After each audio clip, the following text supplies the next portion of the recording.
Selamünaleyküm kıymetli bağışçılarım. Sizlere selam olsun. 2026 yılı Kurban Organizasyonu kapsamında Şefkat Evi İnsani Yardım Derneği'miz siz kıymetli bağışçılarımızın desteğiyle yapmış olduğu bu organizasyonda kurbanlarımızı kestik. Allah kabul eylesin. Şimdi bu kurbanların etlerini ihtiyaç sahibi olanlara dağıtacağız. Rabbim emeklerinizden vermiş olduğunuz her kuruş paradan razı olsun. Bunlar hepsi yerlerine eksiksiz bir şekilde ulaştı. Bu konuda gönlünüz rahat olsun. Bizler de sizden almış olduğumuz vekaletnamenin gereğini yerine getirdik. Şimdi dağıtımı gerçekleştiriyoruz. Allah'ın selamı ve rahmeti üzerinize olsun.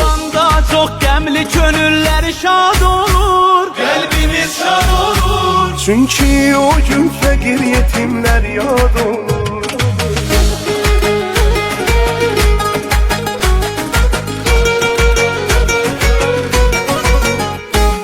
Allah etti ikram etsin hamı bayram. İzzet taptı İslam Kurban bayramında. Herkes çok çalışsın, Allah'tan danışsın, küskünler barışsın Kurban bayramında.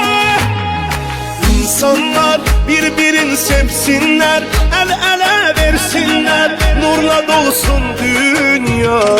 Vəhdətlə cəm olub birlikdə, Allah'a üz tutsun, güzel olsun dünya.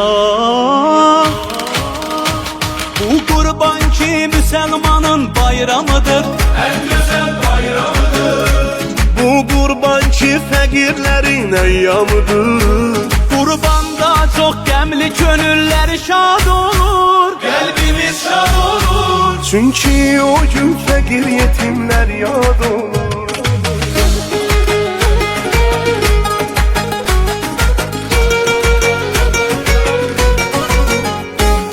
Kurban kesti ümmet, zinetlendi cennet, köyden yağdı rahmet Kurban bayramında. Bu gül örnek oldu, ümmet hemrey oldu, Hakka destek oldu Kurban bayramında.